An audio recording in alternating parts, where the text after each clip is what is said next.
Hello coder army, कैसे हैं आप सब लोग। आई होप आप सब अच्छे होंगे। तो भाई आज हम एक बहुत ही इंपॉर्टेंट टॉपिक डिस्कस करने वाले हैं जिसका नाम है 2D एरे। 2D एरे क्या होता है, क्यों इसकी जरूरत पड़ी और कैसी प्रॉब्लम इसने हमारी सॉल्व करी, आज उसके बारे में जानेंगे। तो चलिए शुरू करते हैं। देखो, शुरू करने से पहले मैं आपसे एक प्रॉब्लम पूछूंगा। हम सब ने एक्सेल सीट यूज करी है? एक्सेल सीट, हाँ जी भैया करी है। सीट में हम भरते हैं कुछ डेटा वगैरह। मान लो यहां पे आपका फोन नंबर गिवन है, ठीक, यहां पे आपकी एज और यहां पे आपका बैंक अकाउंट नंबर। क्लियर? हाँ जी भैया, ऐसे होता है। मान लीजिए मुझे पता है फोन नंबर के इसमें ऐसा लिखा हुआ है, इसमें 24, इसमें 73, 82, अकाउंट नंबर मान लीजिए 73, 95, एज 20, 32, 72 और ये नंबर ऐसा कुछ मान लीजिए 9917 9325। इस टाइप का आपको डेटा दे रखा है, ठीक। ये एक्सेल सीट है, इसमें ऐसा टाइप का हम सबने डेटा देखा है कि first row, second row, third row, fourth row. अब मान लीजिए आपको इस डेटा को अपने सिस्टम में स्टोर कराना है। किसमें? मेरे जो आपका सिस्टम है उसमें स्टोर कराना है। आपको ये कुछ ऐसा दिखेगा कि भाई एक्सेल सीट ऐसी होती है कुछ, उसमें कुछ रोज और कुछ कॉलम होते हैं, ऐसे करके ऐसी दिखेगा वो। हाँ जी, मैं बोल रहा हूं इस डेटा को मुझे सेव करना है अपने सिस्टम में, ठीक। तो ये कैसे स्टोर होगा इस टाइप का डेटा? इस टाइप का डेटा को कैसे स्टोर कर सकते हैं? मुझे 9823 24 73, 9811 20 82, 9917 32 73 इस टाइप से करना है। तो आप में से बहुत सारे बच्चे शायद आंसर गेस कर रहे होंगे कि भैया एक काम कर सकते हैं, मैं 1D एरे बना लेता हूं। 1D एरे कितने साइज का? 3 साइज का, ठीक। इसके लिए भी 1D एरे, ठीक है। कितने साइज का? 3 साइज का। इसके लिए भी 1D एरे और इसके लिए भी 1D एरे। ये हमारे पास एक सॉल्यूशन हो सकता है इस डेटा को स्टोर कराने का। एक 1D एरे बना लूंगा जो हमारा नॉर्मल एरे होता है, ठीक है। उसका साइज 3 रख दूंगा क्योंकि 1 2 3 एलिमेंट उसके अंदर आने वाले हैं और जो कि इंटर टाइप का होगा। क्लियर है? ये भी इंटर टाइप का एरे, इंटर टाइप का एरे, इंटर टाइप का एरे। और अगर मैंने 4 एरे बना दिए ऐसे 4, ठीक है, 4 एरे, तो मेरी प्रॉब्लम सॉल्व हो जाएगी। मैंने कहा बात तो सही है। अब अगर मैं बोलूं जो ये एंट्री है, अगर ये 100 हुई, 100 मान लो 1 2 3 4 अप टू 100, तब क्या करोगे? भैया मैं 100 एरे बना दूंगा। मैंने कहा अगर ये 1 लाख हुई फिर क्या करोगे? अगर 1 लाख एंट्री हुई तो 1 लाख बार ये बनाते रहोगे। कैसे बनाओगे? पहला एरे होगा उसको नाम दे दिया तुमने, मान लो इंटीजर, सॉरी इंटीजर, पहले वाले को तुमने ऐसा नाम दे दिया ARR1 ऑफ साइज 3, ठीक। फिर आपने इसके लिए बनाया AR2 ऑफ साइज 3, फिर इसके लिए ARR3 3 साइज का। ऐसे ऐसे करके अर्थ में कहां तक लिखना पड़ेगा आपको? ARR 1 लाख ऐसे करके ऑफ साइज 3। तो ये बार बार आपको लिखना पड़ेगा। क्या करना पड़ेगा? बार बार मुझे लिखना पड़ेगा। लिखना पड़ेगा नहीं लिखना पड़ेगा? हाँ। तो ये लिखने में आपको कितना टाइम लगेगा? बहुत ज्यादा टाइम लगेगा। हाँ जी भैया, बहुत ज्यादा टाइम लगेगा। तो हमने बोला इस प्रॉब्लम को हम बिल्कुल एक इजी तरीके से सॉल्व कर सकते हैं। किसकी हेल्प से? मैंने कहा 2D एरे की हेल्प से। 2 डायमेंशनल एरे जिसकी 2 डायमेंशन होती है, एक दिखाएगा मेरी रो को और एक दिखाएगा मेरे कॉलम को। अब देखो 2D एरे कैसे दिखता है, सिंपल सा। जैसे अगर मैं इसी प्रॉब्लम की बात करूं, मुझे पता है फर्स्ट रो ये है, सेकंड रो ये है, थर्ड रो ये है और फोर्थ रो ये है। तो मुझे यहां पे 4 रो की रिक्वायरमेंट है, ठीक। और कॉलम कितनी चाहिए? फर्स्ट कॉलम, सेकंड कॉलम और थर्ड कॉलम। और मुझे 3 कॉलम इसमें चाहिए, ठीक। मैं नहीं चाहता मैं इसको ऐसे ऐसे करके हुए लिखूं। मैंने कहा मुझे 4 रो 3 कॉलम चाहिए। तो मैंने कहा बहुत आसान है काम करना, मुझे सिर्फ एक एरे बनाना है, इंटीजर एरे। ऐसे वो दिखेगा, 2 डायमेंशनल होगा। यहां पे आएगा उसका रो, 4 रो उसमें होंगी और उसमें 3 कॉलम होंगे। इस टाइप से इस प्रॉब्लम को मैं सॉल्व कर सकता हूं। अब इसका जो रिप्रेजेंटेशन होगा विजुअल, वो कुछ ऐसे दिखेगा, ऐसे। इसमें 4 रो होने वाली हैं और 2 3 ऐसे करके 4 रो और 3 कॉलम, जो मेरी वहां पर रिक्वायरमेंट थी, ठीक। अब मुझे पता है ये मेरी रो है, रो है, रो है, रो है, ठीक। ये 0 1 2 3, 0 1 2। क्लियर? हाँ जी भैया, वो कॉलम नंबर हो गए। अब इनका इंडिविजुअल रिप्रेजेंटेशन कैसा होगा? इसको मैं क्या बोलूंगा? 0 row 0 column, 0 row first column, 0 row second column, first row 0 column, first row first column, first row second column, second row 0 column, second row first column, second row second column, third row zero column, third row first column, third row third column. इस type से इसका representation है। अब अगर वो number मुझे save करने हो तो मैं यहां पे उनको स्टोर करा सकता हूं उसमें। क्लियर है? हाँ जी भैया क्लियर है। अब आपने ये 2D एरे और कहां कहां देखा है रियल लाइफ में? हमने चेस बोर्ड देखा, चेस बोर्ड सबने देखा होगा। हाँ जी भैया, उसमें क्या होता है? 8 रो 8 कॉलम होते हैं, होते ही नहीं होते हैं? हाँ जी भैया, 8 रो 8 कॉलम होते हैं, 1 2 3 4 5 6 7 8। इस टाइप से दिखता है चेस बोर्ड भी। हाँ जी, वो किस टाइप का रिप्रेजेंटेशन होता है? ऐसी तो होता है, इसी टाइप का होता नहीं होता चेस बोर्ड, 2D टाइप का। हाँ जी भैया, तो मैंने कहा ये वहां भी यूज होता है। और कहां यूज होता है? हमने टिक टैक टो खेला है। टिक टैक टो कैसे दिखता था? ऐसे दिखता था, ऐसे जो ऐसे वाला, ये वाला गेम देखा आपने? ऐसे ऐसे क्रॉस क्रॉस। हाँ जी भैया, तो मैंने कहा यहां यहां यहां यहां बहुत जगह जो हमारा 2 डायमेंशनल एरे वो यूज होता है, और उसको हम क्रिएट ऐसे करते हैं। कैसे? ऐसे करते हैं। यहां तक चमका? हाँ जी भैया चमका। मैं डेटा को डायरेक्टली स्टोर करवा सकता हूं? हाँ जी भैया करवा सकता हूं। अब बात यहां पे आती है कि यहां पे मेमोरी एलोकेशन कैसा होता है। मेमोरी एलोकेशन मतलब ये मेमोरी में सेव कैसा होगा? ये डेटा, ये मेरा मैंने क्रिएट तो कर दिया, ये जाके कहीं स्टोर होगा मेमोरी में। हाँ, तो वो स्टोर कैसे होगा वो देखते हैं हम। मैंने कहा बहुत आसान है। क्या है? बहुत ही आसान काम है। देखो, मान लो ये मेरा मेमोरी है, ये मेरी मेमोरी है, ठीक? हाँ जी, और उसमें कुछ ऐसे बने रहते हैं। ये मेमोरी अगर मैं मान लूं ऐसे, ऐसी दिखती है आपकी मेमोरी, बहुत सारे ट्रांजिस्टर वगैरह होते हैं, होती नहीं होती? हाँ जी भैया, ऐसे करके आपकी मान लीजिए मेमोरी है, ऐसे करके बहुत बड़ी। अब मान लीजिए इसको मुझे सेव कराना है यहां पे, ठीक? मुझे पता है 1 2 3 4 5 6 7 8 9 10 11 12 डब्बे मुझे यहां पे चाहिए। तो क्या मैं उसको ऐसे करके सेव कराऊंगा 3 6? क्या मैं उसको ऐसे करके सेव कराऊंगा इस वाली मेमोरी लोकेशन पे कि भाई यहां पे वो सेव हो सकता है? मैंने कहा नहीं, ऐसे में सेव नहीं करा सकता। क्यों नहीं करा सकता? क्योंकि हमें पता है कि जो हमारा एरे के एलिमेंट्स होते हैं वो स्टोर होते हैं कंटीजियस लोकेशन पे। कौन सी लोकेशन पे? कंटीजियस, पहली डेफिनेशन मतलब एक के बाद एक, ठीक? मान लो ये कहीं पे स्टोर होगा, ये फिर ये स्टोर होगा, फिर ये स्टोर होगा, ये स्टोर होगा, ये होगा, ये होगा, ये होगा, ये होगा, ये होगा और ये होगा। ये कहीं ना कहीं किसी टाइप की मेमोरी के अंदर स्टोर होंगे। अब वो किस टाइप से स्टोर होंगे? वो होंगे कंटीजियस, मतलब एक के बाद एक स्टोर होंगे। अब इसको स्टोर कराने के दो तरीके हैं। पहला तरीका हम बोलते हैं, दूसरे पेज में लिख लेता हूं, पहले तरीकों को हम कहते हैं रो मेजर, रो मेजर, और दूसरे मेथड को कहते हैं हम कॉलम मेजर। भैया ये क्या होते हैं? मैंने कहा बहुत आसान चीज है, आज देख लोगे आज के बाद कभी नहीं भूलोगे, ये मैं तुम्हें गारंटी देता हूं। रो मेजर में क्या होता है? मुझे पता है मुझे इसको स्टोर कराना है, किसमें? ये मेरी मेमोरी है, यहां मुझे इसको स्टोर कराना है। रो मेजर ये कहता है मुझे पता है ये सब कंटीन्यूअस लोकेशन में स्टोर होंगे, मतलब एक के बाद एक। वो कहता है कि रो वाइज ये मेरे यहां स्टोर होंगे। कहां पे? मेमोरी में। तो मान लीजिए रो वाइज मतलब पहली रो को पहले स्टोर कराओ। तो मान लीजिए ये वाला जो है, ये वाला, ये मान लो यहां पे स्टोर है 0 0, ये वाला 0 1, उसके बाद ये वाला यहां पे स्टोर होगा 0 2, ये वाला। मैंने कहा ठीक, उसके बाद कौन? क्योंकि वो क्या कह रहा है? कंटीन्यूअस मेमोरी लोकेशन, यहां पे गैप नहीं आ सकता। ये मत सोचना कि भाई अगर ये ऐसा दिख रहा है तो मैं 1 0 को यहां पे स्टोर कराऊंगा, नहीं। कंटीन्यूअस मतलब एक के बाद एक, तो वो उसकी लोकेशन सही ये वाली होगी। क्लियर है? हाँ जी भैया क्लियर है।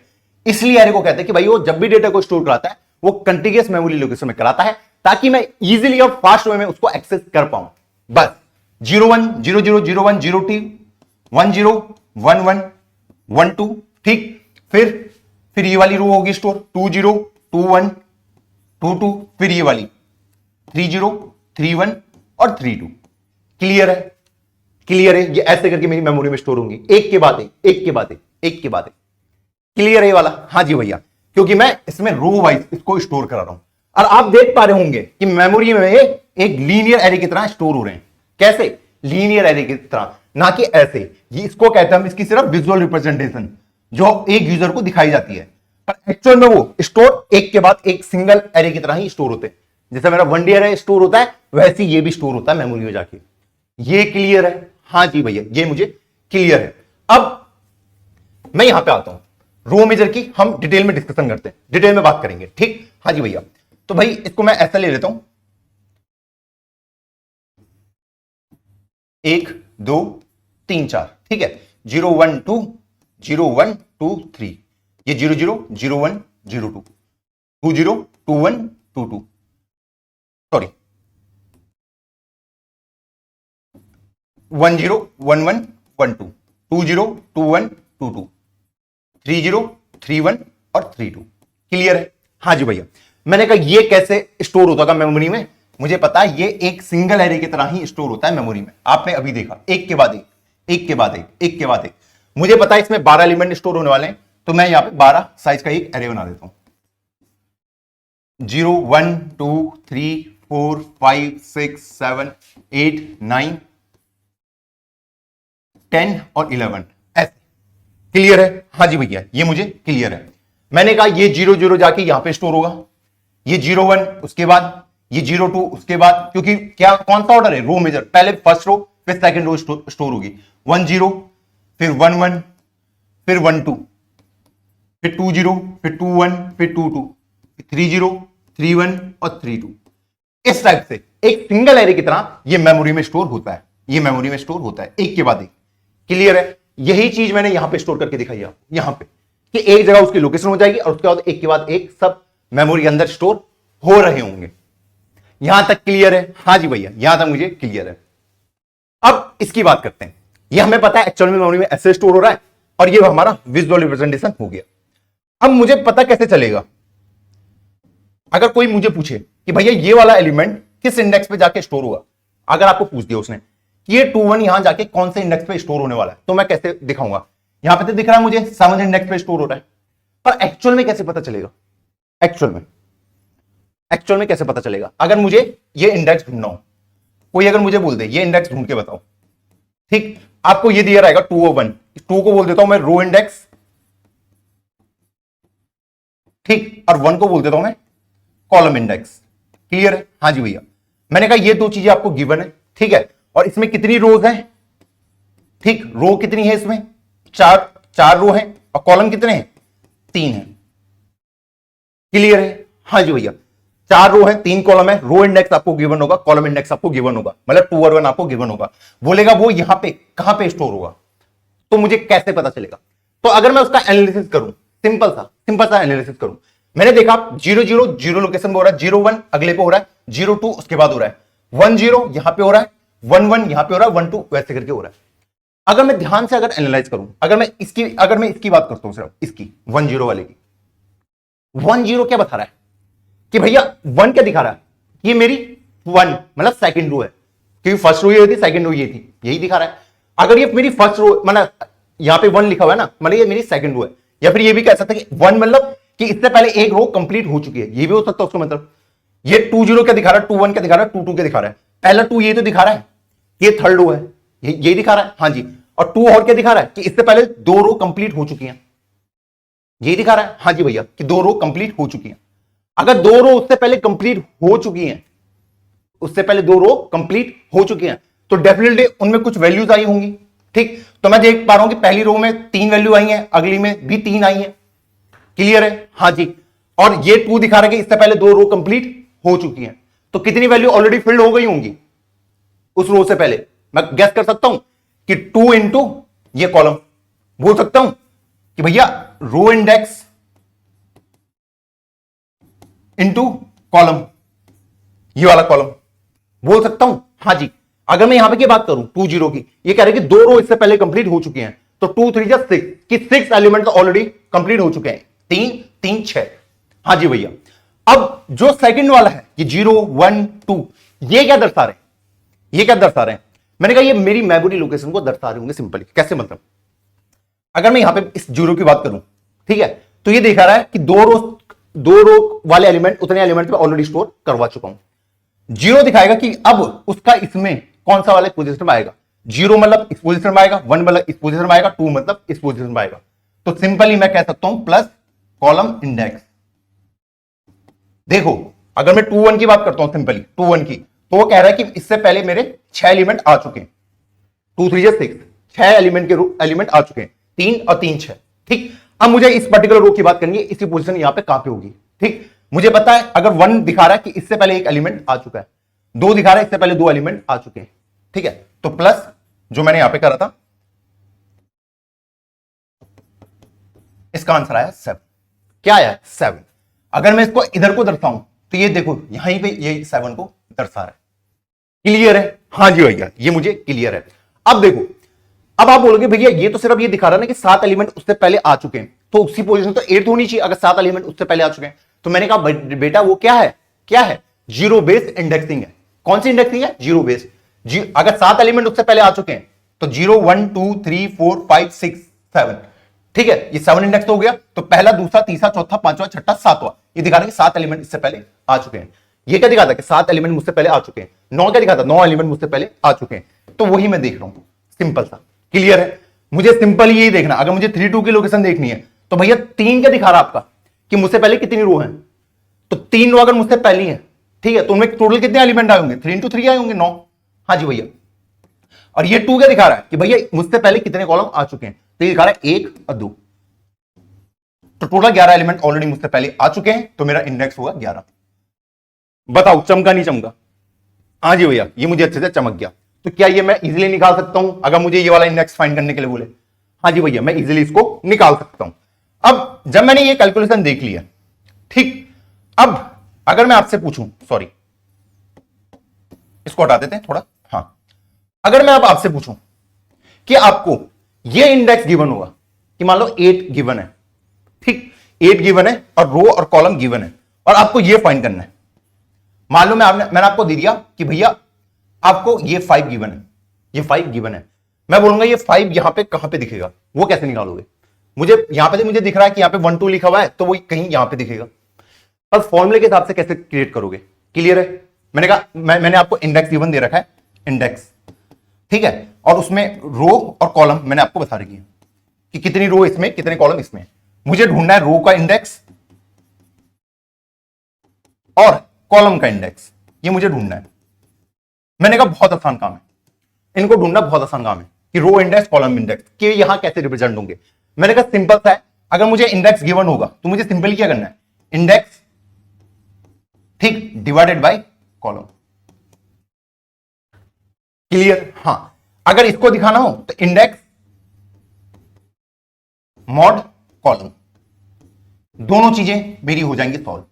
अब आप सोचेंगे भैया ये फॉर्मूला कैसे क्रिएट हो गया अचानक से हवा में? ये अचानक से कैसे क्रिएट हो गया? मैंने कहा मैंने वही तो चीज करी है यहां पे। ये क्या दिखा रहा था? ये 2 क्या दिखा रहा था कि इससे पहले मेरी 2 रो आ चुकी हैं। ये दिखा रहा था ये, इससे पहले मेरी 2 रो आ चुकी हैं। अगर सिंपल मैं उसका कॉलम से डिवाइड कर दूं तो मुझे मिल जाएगा रो इंडेक्स। हाँ जी भैया। अगर मैं उसको मॉड ले लूं कॉलम का तो सिंपल से मुझे ये मिल जाएगा कॉलम इंडेक्स। हाँ जी भैया। भैया अभी भी मुझे उतना समझ नहीं आया, थोड़ा सा और डिटेल में अगर आप बताओगे तो शायद मेरी समझ आ जाए। मैंने कहा वो भी आपको सोचने की जरूरत नहीं है, मैंने कहा वो मैं यहां से भी निकाल सकता हूं। देखो मुझे पता है मेरा इंडेक्स का फॉर्मूला ये होता है, index equal to row index multiply by column, ठीक है, प्लस और क्या होता है? कॉलम का इंडेक्स। यही होता है? हाँ जी भैया यही होता है। क्या मैं बोल सकता हूं जो ये कॉलम इंडेक्स की वैल्यू होगी ये हमेशा 0 ग्रेटर देन इक्वल टू इसी के बीच में होगी? यही होगी इसकी वैल्यू। अगर मैं कॉलम इंडेक्स की बात करूं 0 ग्रेटर देन इक्वल टू, और किससे कम होगी? मेरे कॉलम से। अगर मेरे 4 कॉलम है, अगर मेरे 4 कॉलम है, मान लीजिए यहां पे मेरे 4 कॉलम है, यहां पे मेरे 3 कॉलम है, तो कॉलम इंडेक्स की वैल्यू क्या हो सकती है? ये तो 0 हो सकती है, 1 हो सकती है, 2 हो सकती है, उससे ऊपर नहीं जा सकती। सही बात है? हाँ जी भैया सही बात है, जो हमने अभी एनालाइज करके देखा यहां पे। सही बात है? हाँ जी।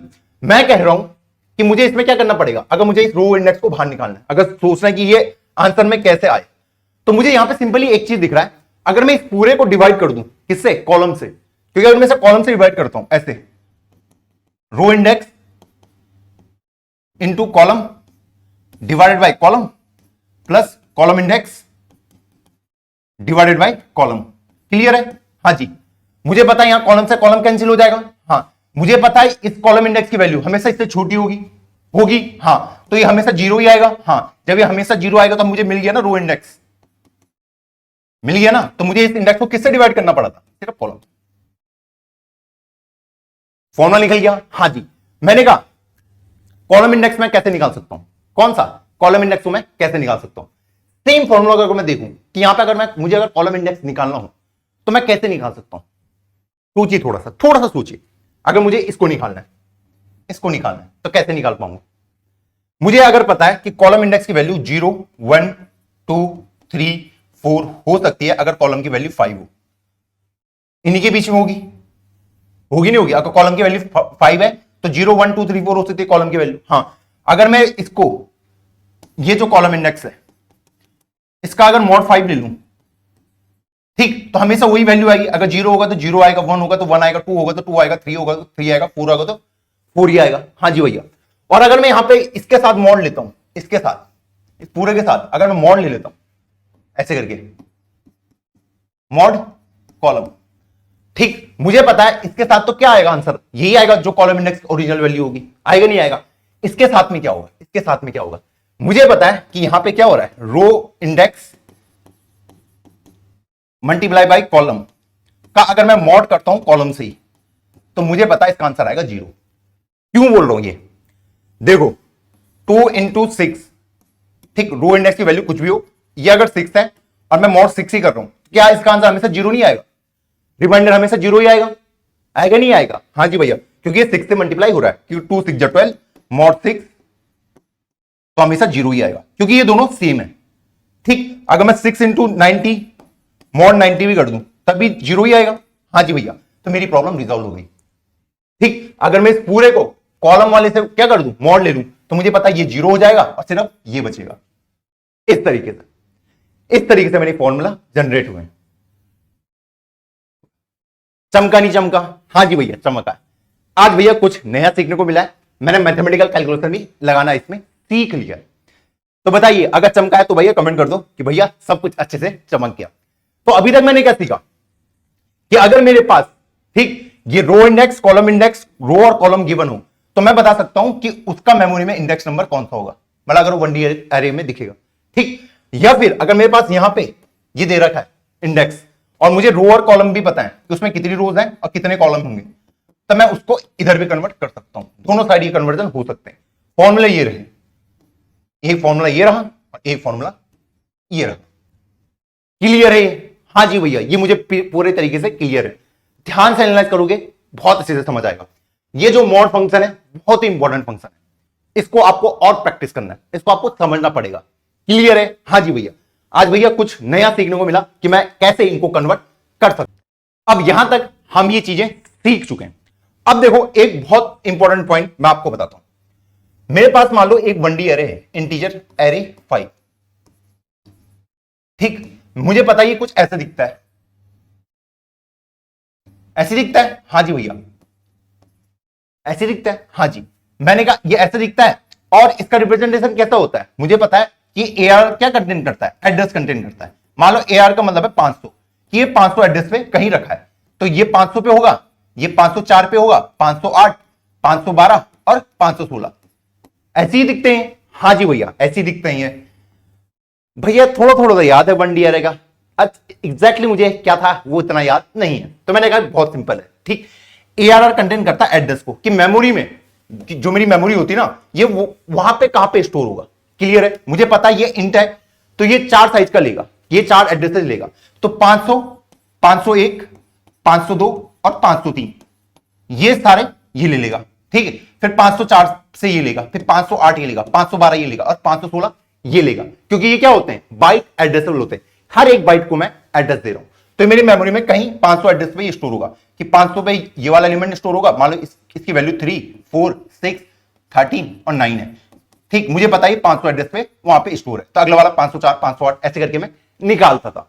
जब भी आप कंप्यूटर को बोलते हो कि यार मुझे ARR3 को एक्सेस करना है, तो कंप्यूटर कैसे इसको सिंप्लीफाई करता है? कंप्यूटर जब भी इसको सिंप्लीफाई करेगा तो एक एड्रेस की हेल्प से करेगा, कि उसको इस मेमोरी में जाके इसको कहां पे ढूंढना है, कहां पे ढूंढना है। क्लियर है? हाँ, उसको क्या चाहिए होता, पता कि वो चीज एग्जैक्टली कहां पे रखी है। मैं अगर बोलूं कि मान लो आपका नाम मोहन है, मैं बोल रहा हूं कि मोहन को ये चिट्ठी भेज दो। ठीक, तो मोहन को चिट्ठी भेजने के लिए क्या चाहिए होगा, मोहन का एड्रेस चाहिए होगा, तभी भेज पाऊंगा। वरना 1 लाख मोहन होंगे पूरे देश में, कौन से मोहन को भेजना है, एक एड्रेस चाहिए होगा। सेम यहां पे कि अगर मुझे AR3 की वैल्यू लिखनी है, ठीक, तो पहले मुझे पता होना चाहिए इसका एड्रेस क्या है। ठीक है, तो जो इनका फॉर्मूला होता है कुछ ऐसा होता है कि base address plus index into size of element.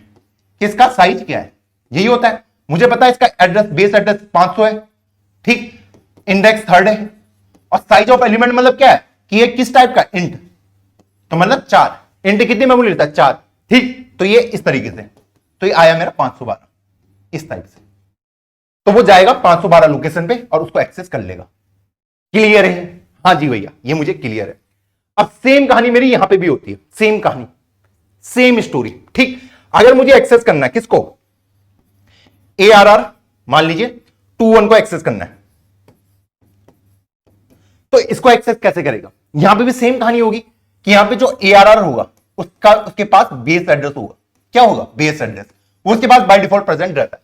अगर मैं इसको ARR नाम दे दूं कि ARR 4 रो और 3 कॉलम, यही था ना इसमें, हाँ जी, तो इसके पास भी इसका बेस एड्रेस होगा। तो भैया इसमें भी सेम कहानी, बेस एड्रेस, क्लियर? हाँ जी, क्लियर है? हाँ जी, प्लस इंडेक्स जैसे वहां पे था, इनटू साइज ऑफ एलिमेंट, कि एलिमेंट का साइज कितना है। क्लियर है? हाँ जी भैया, ये मुझे क्लियर है। मैंने कहा बेस एड्रेस, यहां पे बेस एड्रेस क्या है, 500 है, मान लो इसका बेस एड्रेस भी 500। मैं बोल रहा हूं कि ये वाला जो है पहला वाला 500 लोकेशन पे होगा, अगला वाला अगर इसको 500 बोलूं, इसको 504 लोकेशन में बोलूं, 508 पे बोलूं, 512, 516, मतलब कंटिन्यूअस वे में स्टोर होते। क्लियर है? हाँ जी। इंडेक्स मतलब क्या बोल रहे, ठीक, मैं कह रहा हूं क्योंकि अगर मैंने 2 1 दे रखा है तो मतलब 2 ये हो गया, 1 ये हो गया, ठीक, यही हो गया। हाँ जी, तो इसको कन्वर्ट करना पड़ेगा मुझे ऐसे कि row index into column plus column into index, तभी निकाल पाऊंगा। हाँ, ये इंडेक्स और ये इंडेक्स सेम है, जो मैंने आपको प्रीवियस वाले फॉर्मूले में दिखाया था कि उसको इंडेक्स में कन्वर्ट कहां करना है, कि एक्चुअल में मेमोरी में कहां पे लोकेटेड होगा। ये 21 एक्चुअल में मेमोरी में लोकेटेड कहां पे होगा, मुझे पता है वो यहां पे लोकेटेड है, यहां पे। तो सेम फॉर्मूला मुझे यहां पे यूज करना पड़ेगा कि भाई यहां पे रो इंडेक्स क्या है, 2 है, ठीक, कॉलम कितने हैं, 3 कॉलम है, प्लस कॉलम इंडेक्स कितना है, 1 है, तो 2 इंटू 3 प्लस 1 7, ठीक। तो यहां पर आ जाएगा 7 इंटू जो उसका साइज है, साइज ऑफ एलिमेंट, ठीक है, इंटर टाइप का है, तो ये आ जाएगा 528। तो अगर मैं इसको और फर्दर लिखूं 520, 524, 528, ऐसे करके मेमोरी लोकेशन पे स्टोर है। तो ये आप इसका फॉर्मूला लिख सकते हो। इसको और बेटर वे में लिखना है तो भाई ऐसा आप लिख सकते हो इसको कि भाई मेरा ये ऐसा दिखेगा कि अगर मुझे अपने ARR IJ को एक्सेस करना है, ठीक, तो उसके लिए मुझे चाहिए बेस एड्रेस, ठीक, हाँ जी भैया, प्लस इस आयत वाले को करना है तो I इंटू कॉलम होगा, हाँ जी भैया, प्लस J होगा, हाँ जी भैया, इंटू साइज ऑफ एलिमेंट। ये क्लियर है? ये क्लियर है? हाँ जी भैया, ये मुझे क्लियर हो चुका है। बेस एड्रेस की जरूरत है, आयत index into column plus J into size of element, ये इसका डायरेक्ट फॉर्मूला बन जाता है। अगर ये चमक चुका है तो भैया अब लिख दो कि भैया सब चमक चुका है, क्योंकि कंप्यूटर कभी भी अगर किसी भी एलिमेंट को एक्सेस करेगा तो हमेशा उसको क्या चाहिए होगा, उसका एड्रेस चाहिए होगा। ये हम इस तरीके से एड्रेस को निकालता है। तो चमका नहीं चमका? हाँ जी भैया, ये चमका, आज कुछ नया सीखने को हमें मिला है। अब हम देखते हैं यार मैं एरे को क्रिएट कैसे कर सकता हूं। मुझे पता है एरे को क्रिएट करने का बहुत आसान काम है कि इंटीजर ARR लिख दो, ठीक है, उसमें कितनी रो होने वाली मैं यहां पे लिख देता हूं, 4 रो, और कितने कॉलम होने वाले हैं वो मैंने यहां पे लिख दिए। क्लियर है? हाँ जी भैया, क्लियर है, ठीक। अब अगर मुझे इसको इनिशियलाइज करना हो, इसी को क्या करना हो, इनिशियलाइज करना हो, मतलब इसके अंदर कुछ मुझे वैल्यू डालनी हो, तो वो मैं कैसे कर सकता हूं? मैंने कहा वो काम करना भी बहुत आसान काम है। देखो आपको क्या करना है, इंटीजर ARR, ठीक है, आपने उसको पहले क्रिएट कर लिया ऐसे करके, और आप चाहते हैं कि यहीं पे मैं उसकी वैल्यूज को डाल दूं, ठीक है। टोटल कितनी वैल्यू इसके अंदर आने वाली है, मुझे पता 4 रो है 3 कॉलम है, तो टोटल कितनी वैल्यू आएंगी, 4 3 12, 12 वैल्यू इसके अंदर आएंगी। तो मैं इसके अंदर ऐसे 12 वैल्यूज को डाल सकता हूं, 7 8 9 10 11 और 12। क्लियर है? क्लियर है ये? हाँ जी भैया, इसके अंदर 12 वैल्यू चल गई। इसका रिप्रेजेंटेशन कैसे होगा वो भी देख लेते हैं। मैंने कहा इसका रिप्रेजेंटेशन बहुत सिंपल है कि इसमें 4 रो होने वाली हैं और 3 कॉलम होने वाले हैं, 1 2 3 4, ऐसे करके, ठीक। मुझे पता है इसके अंदर 1 2 3 4 5 6 7 8 9 10 11 और 12, ये 12 वैल्यू इसके अंदर जा चुकी हैं। ये क्लियर है? हाँ जी भैया, ये मुझे क्लियर है। तो इसके ऊपर ऐसे करके नाम दे दो 0 1 2 0 1 2 3। क्लियर है? हाँ जी। अगर मैं इसका नाम बोलूं, इसका नाम क्या है, इस वाले इंडेक्स का नाम, तो मैं बोलूंगा अगर इस एरे का नाम ARR है तो इस 5 का नाम होगा ARR 1 1। ARR 1 1 मतलब ही मेरा क्या होता है 5। क्लियर है? ARR 1 1 ये किसका मतलब है 5 का मतलब। इसका मतलब क्या होगा कि ARR 2 2, ARR 2 2। क्लियर है? हाँ जी भैया, ये मुझे क्लियर है। अब ये हमने सीख लिया है। अब मैं चाहता हूं कि मैं अपनी वैल्यू को अपडेट करूं या फिर यूजर से कुछ इनपुट लूं, तो मैंने कहा वो काम भी बहुत आसान है। ठीक, मान लो मैं इस वाली वैल्यू को 10 से चेंज करके 15 बनाना चाहता हूं, इस वाली वैल्यू को। ठीक, तो इसका नाम क्या है ARR 3 0। तो मैं लिख दूंगा ARR 3 0 पे डाल दीजिए क्या आप 15 को डाल दीजिए, तो ये अपडेट होके 15 बन जाएगा। क्लियर है? हाँ जी भैया, ये क्लियर है। मैं चाहता हूं कि यूजर से मैं इनपुट दूं, यूजर से। ठीक, मैं चाहता हूं कि इस वाली वैल्यू को मैं यूजर से लेके दूं, तो इसका नाम क्या होगा, 1 2। ARR 1 2 को इनपुट में ले लीजिए। मान लो वहां से यूजर ने इसकी जगह में 0 डाल दिया, तो इसकी जगह में 0 आ जाएगा। ये भी क्लियर है? हाँ जी। मैं एरे को ऐसे भर सकता हूं? हाँ जी भैया, भर सकते हैं। तो अब हमको आ चुका है कि भैया अगर मुझे अपने एरे के अंदर की कोई भी वैल्यू को 2D एरे के मॉडिफाई या चेंज करना हो तो मैं उनको ऐसे इस इजी तरीके से कर सकता हूं। हाँ जी भैया, ये हमने सीख लिया। अब भैया मैं चाहता हूं कि जो मेरे पास एरे है, ये एरे दे रखा है, इसकी सारी वैल्यूज को अगर मुझे प्रिंट कराना हो तो वो मैं कैसे करा सकता हूं। ये एरे मुझे दे रखा है, अब मुझे इसकी सारी वैल्यूज को प्रिंट कराना है, तो वो मैं कैसे करा सकता हूं। तो मैंने कहा वो भी बहुत काम आसान है। मुझे पता है इसका नाम 0 0 है, इसका नाम 0 1 0 2। ठीक है, इसका नाम 1 0 1 1 1 2, 2 0 2 1 2 2, 3 0 3 1 3 2। ऐसी नाम है इनके, है ना। 0 0 0 row 0 column, 0 row first column, 0 row second column, first row 0 column, first row first column, first row second column. ऐसी नाम है इनके। हाँ जी भैया, ऐसी नाम है।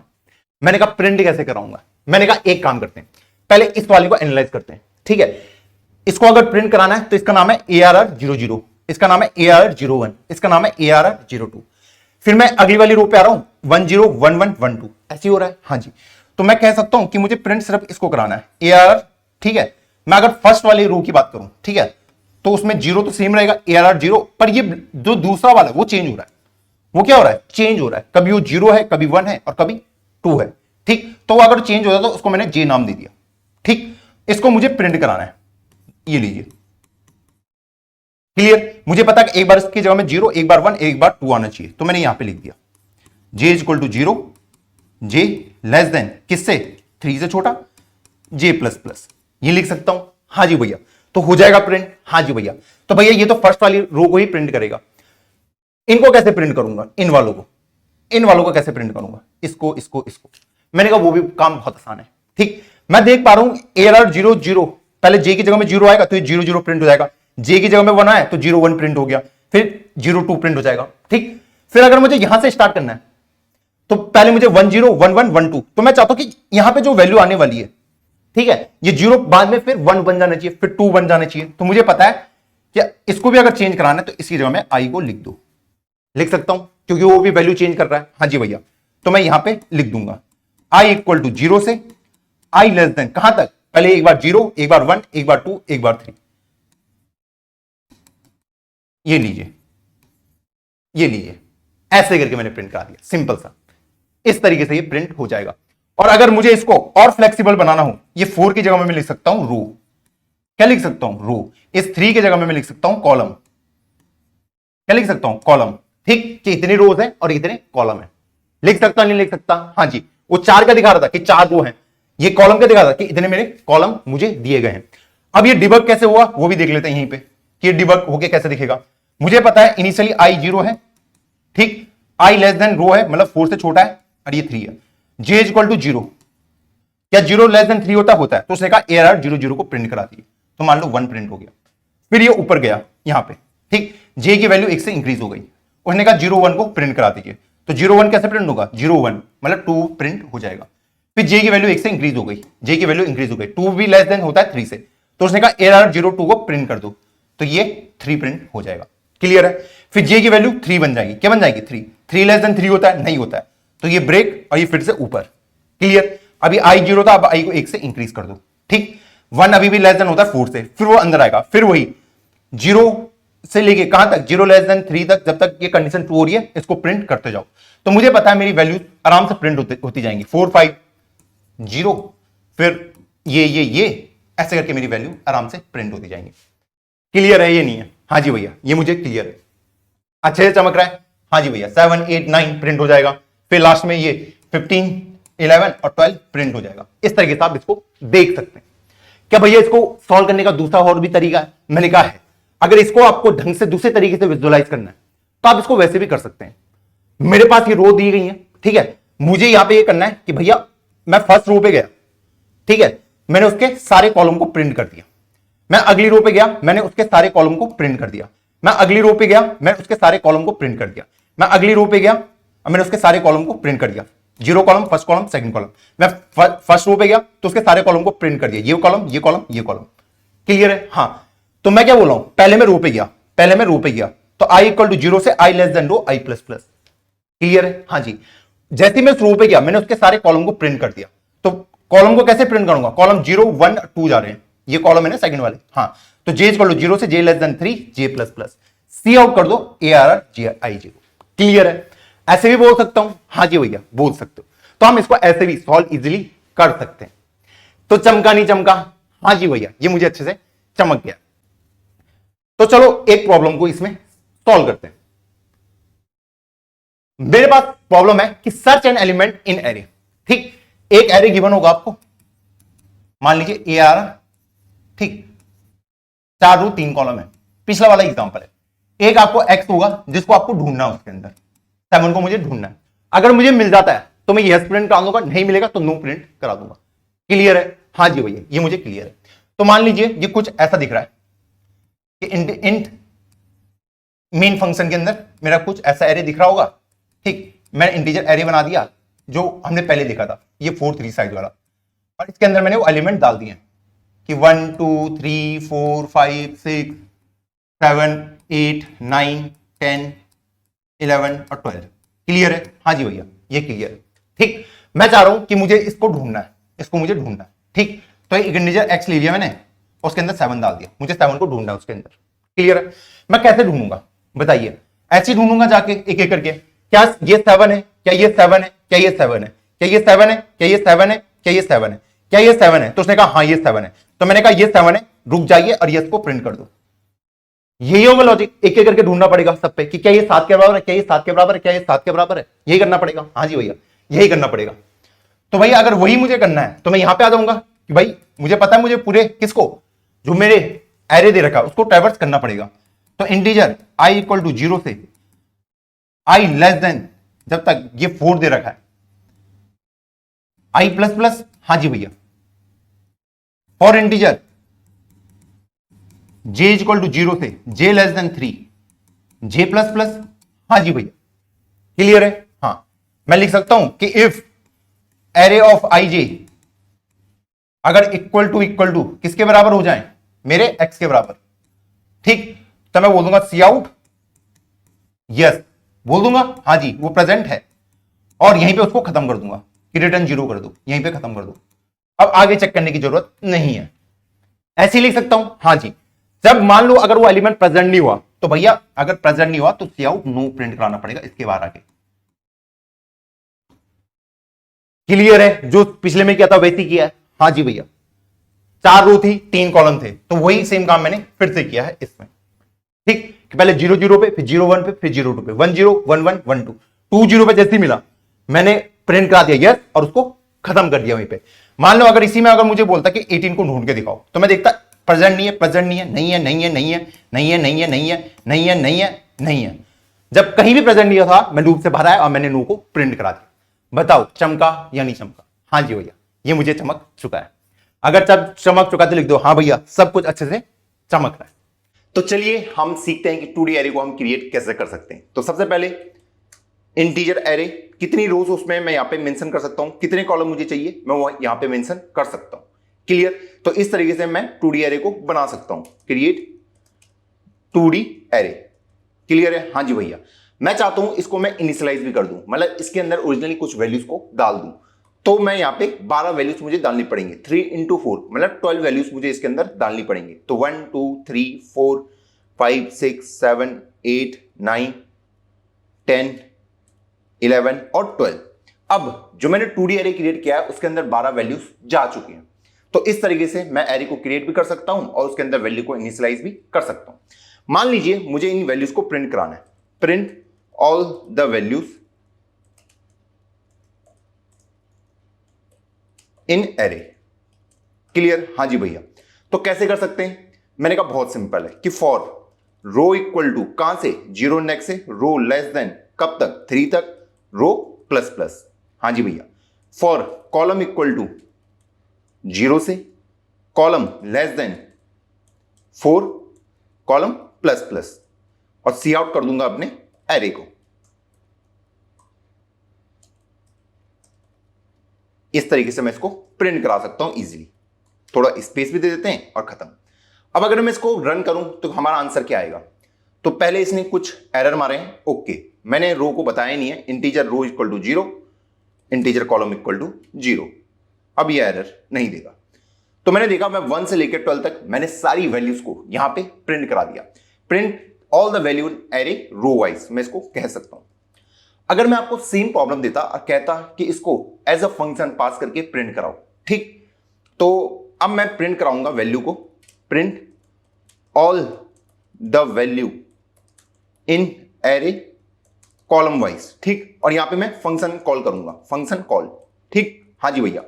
तो मान लो मैं फंक्शन कॉल कर रहा हूं, तो फंक्शन कॉल के लिए पहले एक फंक्शन का नाम होना चाहिए, तो उसको दे देते हैं हम प्रिंट कॉलम। यहां पे मुझे क्या भेजना पड़ेगा? एरे को भेजना पड़ेगा। उसके अंदर कितनी रोज हैं वो मैंने भेज दी, उसके अंदर कितने कॉलम हैं वो मैंने भेज दिए, इस तरीके से। क्लियर है? हाँ जी। अब मैंने प्रिंट कॉलम नाम का फंक्शन अब मुझे यहां पे करना भी पड़ेगा, मुझे कुछ रिटर्न कराना नहीं है, सिंपल प्रिंट ही कराना है, तो प्रिंट कॉलम। अब यहां पे इंटीजर एरे रो वाले में जरूरी नहीं है मेंशन करना ही करना है, लेकिन कॉलम वालों को आपको मेंशन करना पड़ेगा कि इसके अंदर एक्चुअल में कितने कॉलम है। क्लियर? हाँ जी भैया। इंटीजर रो और इंटीजर कॉलम। क्लियर? हाँ जी भैया क्लियर है। इस तरीके से मेरे पास 2D एरे गिवन है और उसको पास करना है मुझे अपने फंक्शन में। तो मैं उसको कैसे पास कर सकता हूं? सिंपल है। मान लीजिए एरे गिवन है मेरे पास और ये मैंने एक फंक्शन बनाया है प्रिंट नाम का, जिसमें मैंने ARR को पास करा है। तो जब मैंने ये प्रिंट फंक्शन है यहां पे भी जब मैं इसको पास करूंगा, जैसा मेरा 1D एरे काम करता है ना, वैसे ही यहां पे भी काम करेगा। इंटीजर एरे, ठीक है, उसको ऐसे लिखता था, ये 2D एरे है तो इसको ऐसे लिखना पड़ेगा, ठीक। पर इसमें एक और चीज इंक्लूड होगी जो होगा 4। 4 मतलब क्या है कि इस वाले एरे में कितने कॉलम आपके पास हैं। क्लियर है? हाँ जी। ये भी आपको पास करना पड़ेगा, यहां लिखना पड़ेगा। क्लियर? हाँ जी भैया क्लियर। अब भैया इसकी रिक्वायरमेंट क्यों पड़ी? क्यों पड़ी इसकी रिक्वायरमेंट? मैंने कहा बहुत सिंपल है। देखो, आप जब भी किसी एलिमेंट को एक्सेस करते हो, मान लो आप ऐसे करके प्रिंट करा रहे हो, ठीक है, ARR21 को आप प्रिंट करा दीजिए, ये आपको दे रखा है कि भैया इसको प्रिंट करा दो। अब आपको पता है जब भी इसको ये प्रिंट कराना होगा तो कंप्यूटर क्या करता है, गुस्से वो एड्रेस ढूंढेगा इसका ARR21 का, ठीक है, और जो वैल्यू वहां पे रखी होगी उसको प्रिंट करा देगा। यही करता नहीं करता? हाँ जी भैया यही करता है। तो वो इसका एड्रेस कैसे निकालता है हमें पता है, क्यों बेस एड्रेस ढूंढेगा, हाँ जी भैया, ठीक, प्लस जो रो इंडेक्स होगा इनटू कॉलम, हाँ जी भैया, plus column index multiply bye size, यही करेगा। बेस एड्रेस क्या होगा, जो ARR का बेस एड्रेस होगा, मान लो उसका बेस एड्रेस कंपाइलर ने 500 दे रखा है ऑटोमेटिकली, ठीक। रो इंडेक्स क्या हो गया, ये 2 हो गया। ये कॉलम क्या हो गया, इस कॉलम की हमें वैल्यू नहीं पता अभी, इसलिए इसको पास कराना पड़ता है ताकि इसे पता चल पाए इस कॉलम की वैल्यू है क्या एक्चुअल में। क्लियर है? इसलिए हम इसको पास कराते हैं। ये इसके पीछे का मेन रीजन है कि वो एक्चुअल में उसका एड्रेस ढूंढ पाए, चमका नहीं चमका, हाँ जी भैया, तो इसलिए यहां पे ये 4 को पास करता है। क्लियर? हाँ, वो डायरेक्ट वैल्यू यहां से उठा देगा। तो 2 4 जा 8 plus column index into size. Size of int क्या होता है, 4 होता है, तो 4 2 जा 8 प्लस 9 इंटू 4 36। तो इसको अगर मैं लिखूंगा तो वो देखेगा कि 536 एड्रेस पर जाओ और उसको उठा के प्रिंट करा, इसलिए मैं उसको पास करता हूं, इसलिए यहां पे 4 पास होता है। और भैया उसमें क्यों नहीं होता था, जब मैं 1D एरे पास करता था, इंटीजर ये 1D एरे, तो उसमें तो मैं पास ही नहीं करता था उसको, मान लो ये 4 साइज का है और मैंने ये फंक्शन बना रखा है, ये इसमें तो मैंने पास ही नहीं करता था, सिंपल से इसको ऐसे लिख देता था कि इंटीजर एरे, ऐसे करके पास करता था कि फंक्शन ऐसे दिख रहा है मेरा, इस टाइप से। इसमें तो पास ही नहीं करता था, मैंने कहा इसलिए पास नहीं करता था। अगर मुझे वहां पे ARR2 को प्रिंट भी कराना है तो मैं डायरेक्टली इसको प्रिंट करा सकता हूं। ARR के बाद उसका बेस एड्रेस होगा, मान लो उसका बेस एड्रेस 200 है, सेकंड वाले को कराना है और कितने साइज का वो है, तो उसने उसका एड्रेस कैलकुलेट कर लिया 208। लेकिन यहां पे एड्रेस कैलकुलेट करने के लिए उसे कॉलम की जरूरत है, ठीक, और वो उसको डायरेक्टली यहां से मिल जाता है। क्लियर है या नहीं है? हाँ जी भैया। अब देखो, इसी प्रॉब्लम में आपको पूछा जा सकता है कि भैया जो भी ये वैल्यू है इनको प्रिंट करा के दिखाओ, इनको क्या करा के दिखाओ, प्रिंट करा के दिखाओ, सारे रो सारे कॉलम सबको प्रिंट करा के दिखाओ। तो उस केस में आपको क्या करना पड़ेगा, यहां पे ऊपर यहां पे क्या करना पड़ेगा, अगर इसको हटा दूं, सिंपली यही करना पड़ेगा कि भैया मैं चाह रहा हूं कि सारी वैल्यू को मैं प्रिंट कराऊं। अब मुझे एक्चुअली तो पता नहीं है यहाँ पे कितनी रोज हैं कितनी कॉलम है, ठीक है, मुझे तो यहाँ पे पता नहीं है, तो मुझे यहाँ पे क्या क्या पता होना चाहिए कि इसके अंदर कितने रो हैं कितने कॉलम है। ऐसे लिखूंगा ना मैं, i इक्वल टू 0 से i less than row i plus plus, और j इक्वल टू 0 से j less than column j plus plus, तभी मैं प्रिंट करा पाऊंगा अगर मुझे सबको प्रिंट कराना है तो। हाँ जी भैया, तो उसके लिए मुझे क्या क्या चाहिए, एक रो चाहिए एक कॉलम चाहिए। तो मैं यहां से उसको पास कर सकता हूं कि भैया इसमें 3 रो हैं और 4 कॉलम है, तो वो यहां पे आ जाता है कि integer row comma integer column, ताकि मैं प्रिंट भी करा पाऊं। क्लियर है? हाँ जी भैया क्लियर है। अब ये मत बोलना कि भैया जब मैंने यहां पे रो और कॉलम मेंशन कर दी है तो क्या तब भी यहां पे फुल लिखने की जरूरत है। मैंने कहा बिल्कुल जरूरत है, ये मेरे यूज के लिए, मेरे यूज के लिए, ठीक है, इनसे मैं अपना लॉजिक बनाता हूं।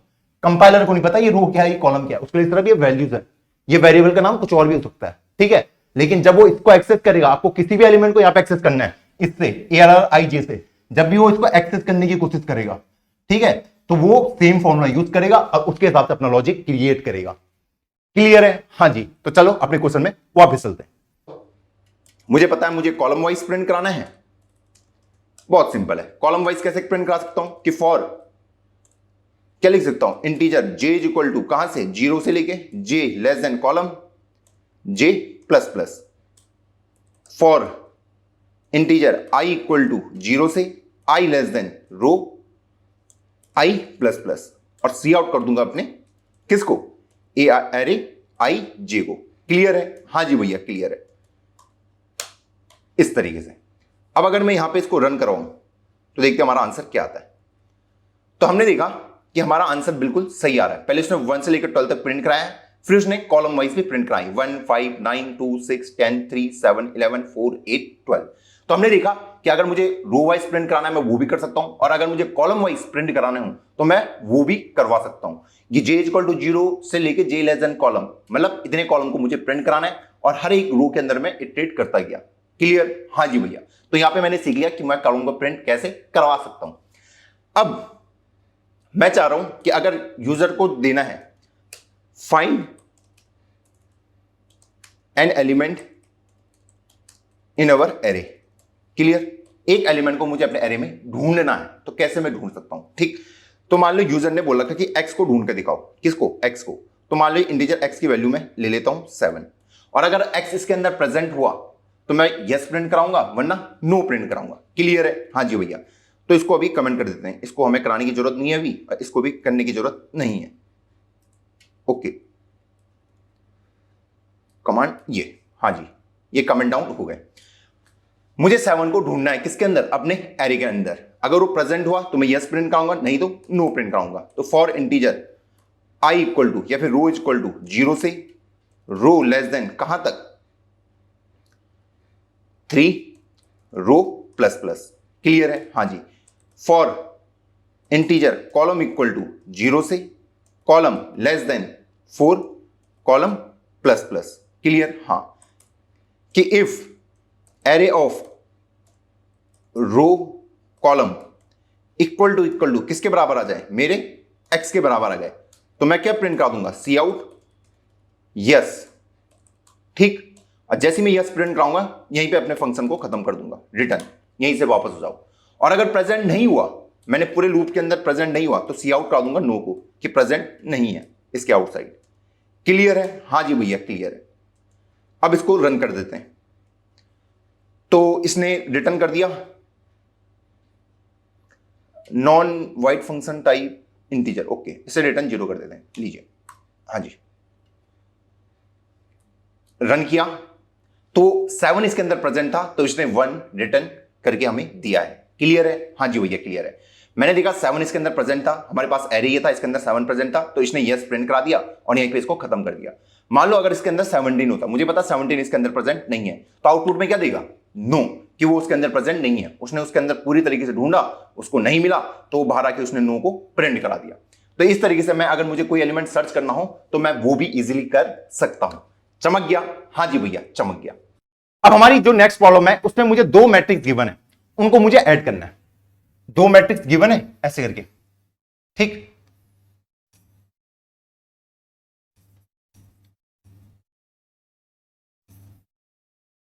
इसको थोड़ा चेंज करते हैं, 2 3 4 5 0 1 2 3 1 2 6 4, ठीक है। इसका नाम ARR1 लिख लेते हैं, ठीक है। 4 रो है, सॉरी 3 रो है और 4 कॉलम है, ऐसी है। हाँ जी, सेकंड मैट्रिक्स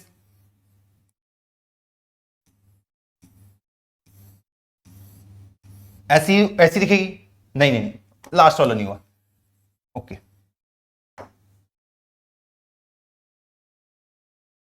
इसमें वैल्यू डाल देता हूं, 3 4 1 2 2 2 2 0 1 3 5 4। इस टाइप से मेरे पास 2 मैट्रिक्स गिवन है। क्लियर? हाँ जी भैया क्लियर है। 3 रो 4 कॉलम। देखो, अगर 2 मैट्रिक्स को ऐड करना है आपको, तो मुझे पता है जितनी रो जितने कॉलम इसमें होंगे उतनी रो उतनी कॉलम उसमें भी होने चाहिए, तभी ऐड होगा, है ना? होगा। मुझे पता है अगर मुझे इनको ऐड करना है, ठीक है, तो ये वाला एलिमेंट इससे ऐड होगा, ये वाला एलिमेंट इससे ऐड होगा, ये वाला इससे होगा और ये वाला इससे होगा, ऐसे ही होगा। हाँ, और इसको मैं स्टोर कराऊंगा किसी तीसरी मैट्रिक्स में, ठीक है। हाँ जी भैया, तो ये तीसरी मैट्रिक्स कुछ ऐसी दिखेगी, ऐसे। हाँ जी, तो मैं मान लो यहां पे गया, इसके भी 2 और 3 का सम कितना होता है? 5। 3 और 4 का सम कितना होता है? 7। 4 और 1 का सम कितना होता है? 5। 5 और 2 का सम कितना होता है? 7। क्लियर है? हाँ जी। फिर इसमें गया, 0 2 का सम कितना होता है? 2। 1 और 2 का सम कितना होता है? 3। 2 और 2 का सम कितना होता है? 4। 3 और 0 का सम कितना होता है? 3। 1 और 1 का सम कितना होता है? 2। 2 और 3 का सम होता है 5। 6 और 5 का सम होता है 11 और 4 और 4 का सम होता है 8। ऐसे करके मैं इसको सॉल्व करूंगा। हाँ जी भैया, मान लीजिए इस मैट्रिक्स का नाम जो मैंने क्रिएट कर दी थी, ऐसे करके क्रिएट कर दी थी, ऐसे करके। क्लियर है? हाँ जी। तो मुझे अगर इन दोनों को क्या करना है, इन दोनों का सम इसमें डालना है, तो कैसे डाल सकता हूं? कैसे डाल सकता हूं? मुझे पता है कि ARR00 और ARR, सॉरी, ऐसे करके कुछ होगा कि ARR1, ठीक है, 00 प्लस ARR2 00 का जो भी सम होगा उसको किसमें स्टोर कराइए पहले आप? जो हमारा आंसर 00 है, ऐसे ही होगा, है ना, कि 00 का सम और 00 का सम इसके अंदर स्टोर कराइए। फिर जब मैं इस पे आऊंगा तो 01 का सम किसका? इसका 01 और इसका 01 का सम इसके अंदर डालिए, इसके 01 पे डालिए। फिर 02 का सम इसके 02 और इसका 02, इसका सम भी इसी के अंदर डालिए। तो क्या इसको हम लूप की हेल्प से सॉल्व कर सकते हैं? हाँ जी भैया, इसको हम लूप की हेल्प से इजीली सॉल्व कर सकते हैं। तो चलिए अब इसका डायरेक्ट इंप्लीमेंटेशन पार्ट हम देखते हैं।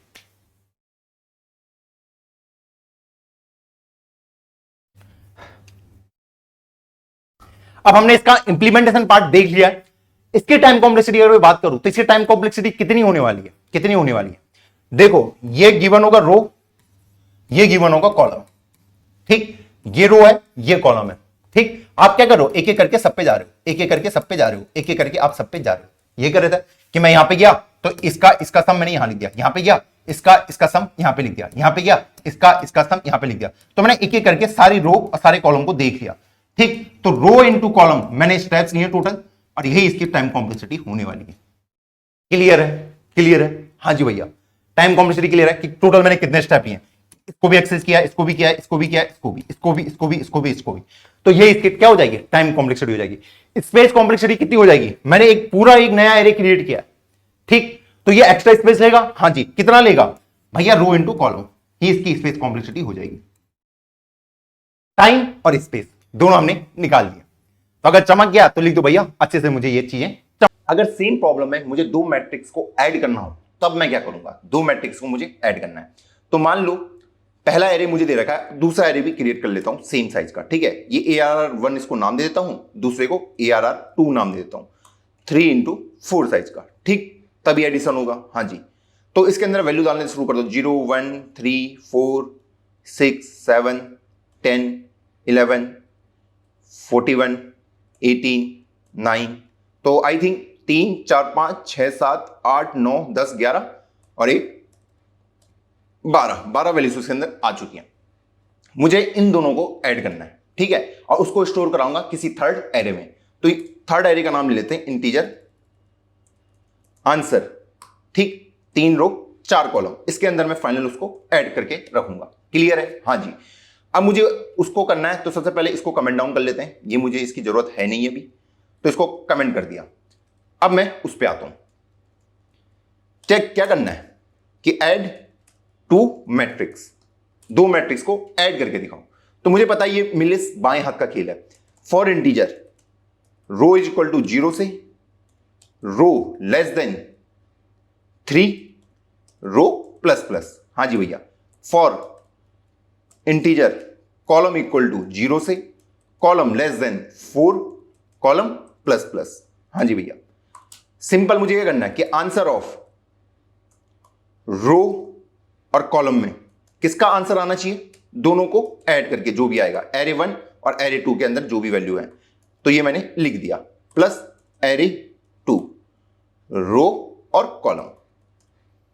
इस तरीके से मैंने इनको ऐड कर दिया इजीली। क्लियर है, हाँ जी भैया क्लियर है। अब अगर इनको मुझे प्रिंट कराना हो एडिशन के बाद, तो नीचे मैं प्रिंट करा देता हूं। तो लिख दूंगा cout answer row column, row wise मैंने उनको प्रिंट भी करवा दिया है। इसको क्लियर करते हैं और इसको यहां पे रन कर लेते हैं। तो मैंने देखा ये मेरे पास मेरा आंसर आ चुका है, किसका, इन दोनों को ऐड करने के बाद। यहां पे दोनों दे रखे थे, देखो 1 0 का सम 1 होता है, 2 1 का सम 3 होता है, 3 3 का सम 6 होता है, 12 11 का सम 23 होता है। तो लास्ट में 23 आ रखा है भैया, वो 2 दिख रहा है। मैंने कहा ऐसा करूंगा तो 23 ही हो। क्लियर है, हाँ जी भैया। अब मुझे आ चुका है कि अगर मेरे पास दो मैट्रिक्स मुझे गिवन है, तो उनको मैं किस तरीके से ऐड इजीली कर सकता हूं। तो होमवर्क में क्या आप ये कर सकते हैं कि आपके पास दो मैट्रिक्स गिवन है, दोनों का सब्ट्रैक्शन करना है। हाँ जी भैया कर सकते हैं। कंडीशन क्या होनी चाहिए एडिशन सब्ट्रैक्शन की, जितनी रोज इसमें उतनी रो इसमें होनी चाहिए, जितने कॉलम इसमें है उतने कॉलम इसके अंदर भी होनी चाहिए, दोनों सेम होनी चाहिए। क्लियर है, हाँ जी भैया क्लियर। भैया ये दिखा रहा है print row index with maximum sum. अब मान लीजिए आपके पास एक ये दे रखा है ऐसे करके, एक एरे दे रखा है बहुत ही सुंदर सा। क्वेश्चन क्या कह रहा है पहले वो समझ लेंगे हम। एक और ले लेते हैं, चलिए थोड़ा बड़ा सा ले लेते हैं। 3 4 7 8 2 8 3 9 5 4 2 2 7 3 0 8 2 8 9 1। क्लियर है, हाँ। मुझे पता है ये 0 1 2 3 4, ये 0 1 2 3 होगा। क्लियर है, हाँ। इसका नाम ले लूं, एक एरे हमने बनाया है जिसका साइज कितनी रोज है, 5 रोज हैं, और कॉलम कितने हैं, 4 हैं। यही होगा, हाँ जी भैया यही होगा। अब ये क्या कह रहा है, ये कह रहा है print row index with maximum sum. पहले मुझे इसमें क्या करना है कि हर एक रो का मुझे सम निकालना है। मान लो इसका कुछ सम होगा, इसका कुछ सम होगा, इसका भी होगा, इसका भी होगा, इसका भी होगा, ठीक। जो हाईएस्ट सम वाली रो होगी, जो हाईएस्ट सम वाली रो होगी, उसके इंडेक्स को मुझे प्रिंट करना है, उसके रो के इंडेक्स को प्रिंट करना है। मान लो वो ये वाली रो है जिसका सम सबसे मैक्सिमम आ रहा है, तो मुझे प्रिंट करना है 2 को। मान ले अगर वो ये वाली रो है तो मुझे प्रिंट करना है 4 को, जिसका सम क्या हो, मैक्सिमम हो।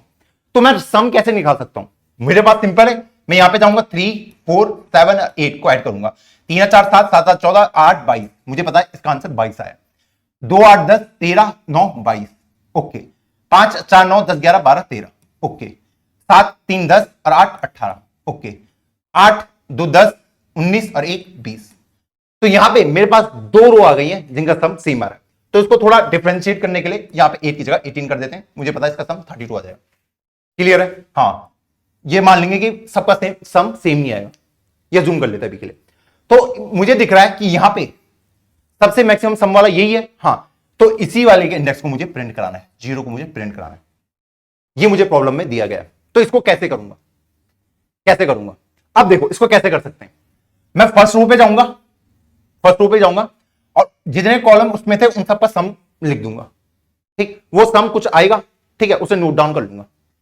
ठीक, फिर मैं सेकंड रो पे गया, मैंने सबके सम को निकाल दिया, ठीक, और उसको नोट डाउन कर लिया। थर्ड रो पे गया, सबका सम करा, उसे नोट डाउन कर लिया, नोट डाउन कर लिया और नोट डाउन कर लिया। अब जो इनमें से मैक्सिमम होगा उसके इंडेक्स को प्रिंट कर दूंगा। अब ये पता कैसे चलेगा, ये पता कैसे चलेगा? तो इसको पता करने के लिए हमारे पास एक बहुत ही सिंपल सी ट्रिक है। देखो, ट्रिक तो नहीं बोलूंगा, मेथड ही है। तो मैं लिख देता हूं कि इंटीजर सम, इनिशियली मैं सम मान लेता हूं कि जो मैक्सिमम सम वाली रो है, अभी तो इनिशियली मुझे पता नहीं है, तो उसको इंटरमिन मान लेता हूं। हाँ जी भैया, मान सकता हूं इंटरमिन। हाँ जी भैया, ठीक, इनिशियली मुझे कुछ सम भी नहीं पता कौन सी रो का है, और उसका इंडेक्स है -1। ये लीजिए, ये मैंने इनिशियली अज्यूम कर दिया कि इनिशियली जो मेरा सम है वो इंटरमीन है, और वो कौन सी इंडेक्स है, -1, क्योंकि अभी तक मैंने कुछ भी कैलकुलेट नहीं किया। हाँ जी भैया, अब मैं यहां पे क्या कर रहा था, मैं सबसे पहले वाली रो पे जाऊंगा। तो रो पे मैं कैसे जाता हूं, ऐसे ही जाता हूं कि for integer i equal to 0 से i less than row i plus plus. हाँ जी भैया, तो मान लो मैं फर्स्ट रो पे आ गया हूं, फर्स्ट रो पे आ गया हूं। अब मुझे पता है कि मुझे इसके सारे कॉलम का सम निकालना है, सारे कॉलम का सम निकालना है। तो जैसे मैं यहां पे आया तो मैं एक वेरिएबल ले लो टोटल, जिसमें मैं सारे सम को स्टोर करा के रखूंगा। इनिशियली टोटल 0 होगा। हाँ जी, मैं सारे कॉलम पे जाऊंगा उसके। हाँ जी भैया, इंटीजर j इक्वल टू 0 से j less than column j plus plus. बात सही है। मैं ये वाला पहले तो रो पे जा रहा है, ठीक है, जैसे मैं फर्स्ट वाली रो पे आया उसके बाद मुझे इन सब का सम निकालना है। तो सम मैं इसके अंदर स्टोर कराना, टोटल के अंदर, इस वाली रो का। ठीक, तो सिंपली मैं ये कर दूंगा, टोटल प्लस इक्वल टू क्या हो जाएगा, ARR हो जाएगा। हाँ जी भैया, ये हो जाएगा। तो टोटल के अंदर अब हो गया स्टोर इस वाले का सम। हाँ जी, अब मुझे इसको इसके साथ कंपेयर कराना है, क्योंकि जो फाइनल आंसर स्टोर होगा इसके इनके अंदर स्टोर होगा, कि कौन सी रो है वो इसके अंदर स्टोर हो जाएगा और सम क्या आया था वो इसके अंदर स्टोर हो जाएगा। तो मैं सिंपली चेक कर सकता हूं कि अगर सम लेस देन आया मेरे टोटल से, ठीक, तो सम के अंदर डाल दीजिए आप टोटल को। क्लियर? हाँ जी, और मेरे इंडेक्स को अपडेट कर दीजिए कि वो कौन सी रो थी। तो वो रो थी आई वाली, ये। क्लियर? जैसे ये बाहर खत्म हुआ तो मुझे सिंपली सी आउट करा देना है आई को, इंडेक्स को, सॉरी, कि ये वाला इंडेक्स है जिसका सम मैक्सिमम है। क्लियर है? हाँ जी भैया, ये पॉइंट मुझे क्लियर हो चुका है। इसको अगर मैं डिबग करने की कोशिश करूं, डिबग कैसे हो गए, इनिशियली आई 0 है, ठीक, जे क्या है, आई इक्वल टू 0 से आई लेस देन 4 अंदर आया, तो मान लो अंदर आया, टोटल अभी 0 था, ठीक, जे इक्वल टू 0 हो चुका है, ठीक, वो यहां पे आया, j equal to 0, j less than column j plus plus. Total के अंदर क्या ऐड कर दो, अरे 0 0, तो टोटल के अंदर पहले 3 ऐड कर दो, फिर ऊपर गया, ठीक, फिर आई 0 है, जे क्या बन जाएगा, 1 बन जाएगा, कि जे प्लस प्लस हुआ है, 1 लेस देन कॉलम है, हाँ जी भैया है, तो भैया 0 1 को भी ऐड कर दो, तो इसके अंदर 4 भी ऐड हो जाएगा। क्लियर? फिर ये ऊपर गया, जे अब हो चुका है 2, ठीक है, 2 लेस देन अभी भी कॉलम है, कॉलम क्योंकि 3 तक जा रहा है, तो अब उसके अंदर क्या ऐड कर देगा, एरे ऑफ जे 02। क्लियर? फिर जे की वैल्यू फिर से 3 हो जाएगी, ठीक, तो AR 03 इसके अंदर ऐड हो जाएगा, मतलब 18 इसके अंदर ऐड हो जाएगा। फिर जे की वैल्यू 4 होगी। अब 4 लेस देन 4 नहीं होता है, ये वाला लूप ब्रेक, ठीक, इसका सम कितना, 18 7 25, 4 29, 3 32, टोटल की वैल्यू आ रही थी 32। क्लियर? मैं बाहर पाया, मैंने देखा मेरा सम की वैल्यू लेस देन होती है टोटल से, ठीक, इनिशियली मैंने सबसे लोएस्ट वैल्यू को सम माना था, तो मैंने अब सम के अंदर क्या अपडेट कर दूंगा, ये 32 को, और उसका इंडेक्स क्या होगा, कौन सी वाली रो थी, ये जो आई दिखा रहा है, आई दिखा रहा है, तो इंडेक्स 0 उसके अंदर स्टोर हो गया। क्लियर? जब ये आया तो ये फिर से ऊपर, अब आई की वैल्यू हो जाएगी 1, ठीक, फिर अंदर आया, पहले टोटल को 0 बनाओ, पहले टोटल को 0 बनाओ, क्योंकि अब मैं सेकंड वाले की वैल्यू को अपडेट करूंगा। क्लियर है? हाँ जी भैया, ये मुझे क्लियर है। अब जे इक्वल टू कहां से स्टार्ट होगा, 0 से, कब तक, 0 लेस देन 4 होता है, फिर से वही काम कि इस सब का सम निकालो, पहले 1 0 1 1 1 2 1 3, तो वही प्रोसेस आपको बार बार फॉलो करना है और आपको आंसर मिल जाएगा। क्लियर है? हाँ जी भैया, ये मुझे क्लियर है। नेक्स्ट प्रॉब्लम है, उसमें हम कह रहे हैं कि print row with maximum sum. Clear? हाँ जी भैया क्लियर। इसको कमेंट डाउन कर लेते हैं। तो अगर मैं इसको कमेंट डाउन कर दूं, ठीक, अब मैं आपसे पूछ रहा हूं कि print row with maximum sum, print row with maximum sum, या बोल देते प्रिंट रो इंडेक्स, रो का इंडेक्स प्रिंट कर दो जिसका सम सबसे ज्यादा है। तो यहां पे हम एक फंक्शन कॉल की हेल्प लेंगे, क्लियर है? हां, तो प्रिंट रो मैक्स, और अपने ARR1 को मैं पास करा दूंगा, उसके अंदर कितने रोज है कितने कॉलम है वो भी मैंने पास करा दिया, क्लियर है? हां जी भैया क्लियर है। अब इस वाले फंक्शन को यहां पे कर लेते हैं सॉल्व। मुझे पता है कि वॉइड प्रिंट रो मैक्सिमम इंटीजर एरे ले लूंगा, ठीक, और यहां पे मुझे कॉलम को मेंशन करना पड़ेगा, इंटीजर रो और इंटीजर कॉलम, क्लियर है? हां जी भैया क्लियर है। अब मैं अंदर आ गया, अब सबसे मैक्सिमम रो कौन सी है उसका इंडेक्स मुझे प्रिंट करना है। तो सबसे पहले मैं ले लेता हूं कि integer index is equal to -1 ले लेता हूं इनिशियली, हां जी भैया, और जो सम आ रहा है अभी तक का मैक्सिमम उसको ले लेता हूं इंटमिन, और ये अज्यूम कर लेता हूं कि इसमें जो भी आपका आंसर आएगा, जो भी इसके अंदर कंस्टेंट है वो सब पॉजिटिव वैल्यू है, या फिर अगर नेगेटिव वैल्यूज भी है तो तभी हम इसको कंसिडर कर सकते हैं, कोई दिक्कत नहीं है। हाँ जी भैया, अब सम को मैंने ले लिया इंटमिन, हाँ जी भैया। अब हम लूप के ऊपर इटरेट करना शुरू करते हैं। तो for integer i equal to 0 से लेके i less than row i plus plus, हाँ जी भैया। अब मुझे फर्स्ट रो का सबका सम निकालना है, तो मैं लिख देता हूं integer total is equal to कितना, 0 है इनिशियली, तो भैया कर लेते हैं integer j is equal to 0 से j less than column j plus plus, हाँ जी भैया कर लिया, हाँ जी। अब सम निकालना है मुझे यहां पे, तो सिंपली ऐड मुझे यहां पे करना पड़ेगा, तो टोटल के ऊपर ऐड कर दूंगा, टोटल प्लस इक्वल टू किसको, एरे ऑफ i j को, क्लियर? हाँ जी। जैसे मेरा पास टोटल आ गया उसके बाद सिंपली मुझे यहां पे कंपैरिजन करना है कि if total is greater than किससे, मेरे सम से, तो मैं क्या बोलूंगा, सम के अंदर डाल दो टोटल को और उसके इंडेक्स को स्टोर करा दो, किसके, के कौन सी रो है, तो आई को मैंने स्टोर करा लिया, सिंपली, क्लियर है? हाँ जी।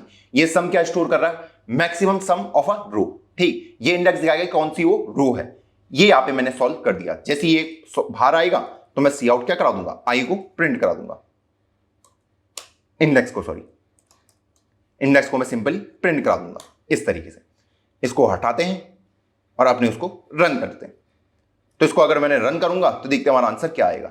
तो यहां पे हमारा आंसर आ रहा है 2, क्योंकि वो है मेरी सेकंड रो। यहां पे मैंने ये वाला एरे पास किया था, ARR1 वाला, अगर आपको मैं दिखाऊं उसको मैंने पास किया था, उसके अंदर जो एलिमेंट थे ये थे, जो मेरी सेकंड रो थी उसी का जो सम है वो सबसे मैक्सिमम होने वाला है। अगर मैं ARR2 को पास कराऊं तब क्या होगा, तब भी ये क्या सेम आंसर देगा, जी हां, तब भी इसका सेम आंसर है, ठीक, क्योंकि सेकंड रो सबसे मैक्सिमम सम दे रही है। इस तरीके से हमने प्रिंट रो मैक्सिमम को सॉल्व किया। आई थिंक ये भी आपको चमक गया होगा, चमक गया तो यार कमेंट कर दो कि भैया मस्त करके चमक रहा है। अब हम अपनी नेक्स्ट प्रॉब्लम को देखते हैं कि print sum of diagonal element, ठीक, कि डायगोनल एलिमेंट के सम को प्रिंट कराओ। अब डायगोनल क्या होता है पहले वो देखते हैं। डायगोनल ये होते हैं, ये और ये होते हैं डायगोनल।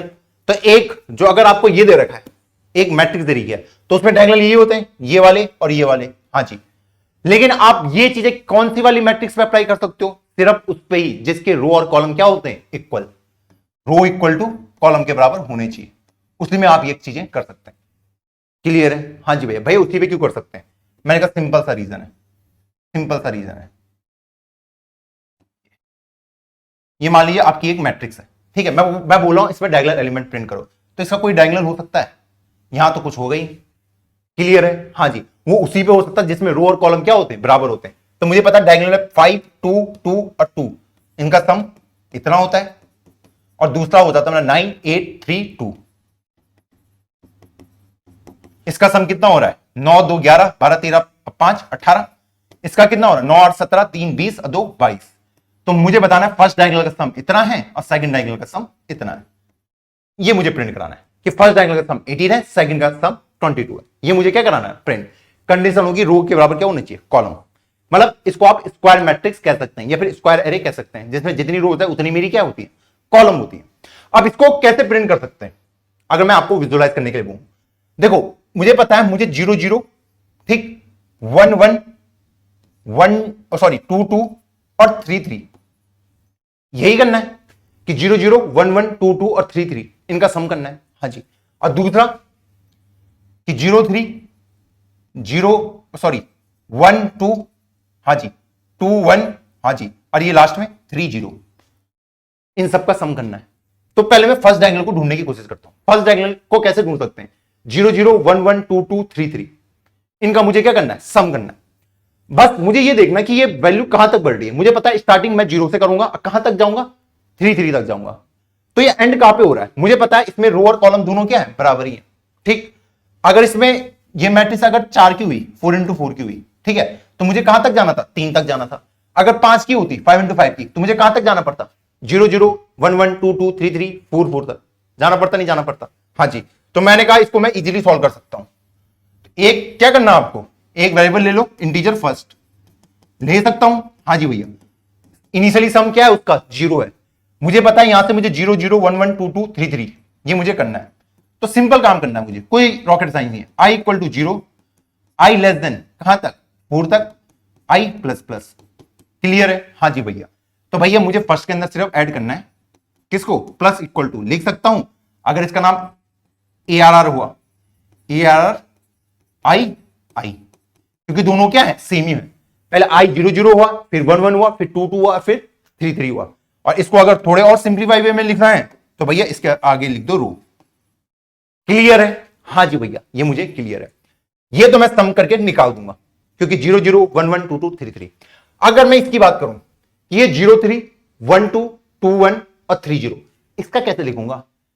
इसका क्या बन रहा है? मैं कह रहा हूं मुझे 0 3 1 2, ठीक है, 2 1 और 3 0 का सम निकालना है। मुझे पता है ये क्या होता है? रो दिखाता है और ये दिखाता है कॉलम को। ठीक है, तो रो तो क्या बढ़ रही है? पहले 0 थी, फिर 1 थी, फिर 2 थी और फिर 3 थी। क्लियर? और कॉलम कहां से स्टार्ट हो रहा है? पहले 3 था, फिर 2 था, फिर 1 था, फिर 0 बना। यही हो रहा ना? ये रो को दिखाता है, कॉलम को दिखाता है ना? कौन सी रो और कौन से कॉलम की मैं बात कर रहा हूं। तो ये कहां से स्टार्ट हुआ? 3 से, फिर 2 पे, फिर 1 पे और एंड कहां पे हो गया? 0 पे। ये 0 से स्टार्ट हुआ है, 1 पे गया है, 2 पे गया है और 3 पे गया है। अगर इसको मैं आई बोल दूं और इसको अगर मैं जे बोल दूं, ठीक, तो आई कहां से स्टार्ट होगा? देखो, इंटीजर सेकंड ले लेता हूं एक वेरिएबल जिसमें सेकंड डायगोनल का सम स्टोर होगा। ठीक, हाँ जी, एक वेरिएबल ले लेता हूं आई इक्वल टू क्या? 0।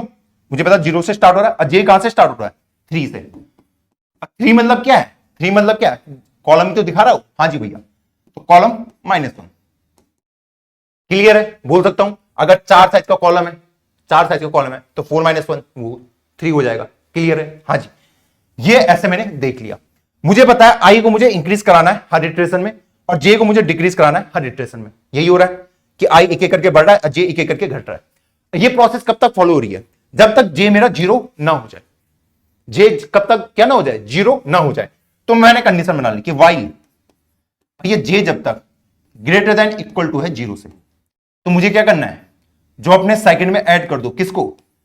प्लस इक्वल टू अपने ए आर आर आई को और जे को। क्लियर है? हाँ जी, मैंने आई को क्या करना है? इंक्रीज करना है। हाँ जी भैया, और जे को क्या करना है? डिक्रीज करना है। इससे ये सॉल्व हो गया। हो जाएगा नहीं हो जाएगा? हाँ जी भैया, हो जाएगा। अभी मैंने इसके बेसिस पे कंडीशन लिखी है। ठीक, आप आई के बेस में भी कंडीशन लिख सकते हो कि पहले आई 0 था, फिर 1 था, 2 था और फिर 3 तक पहुंचा। तो आई मैक्सिमम कहां तक पहुंच सकता है? रो -1 तक। रो -1 तक आप उसके बेसिस में भी कंडीशन लिख सकते हैं।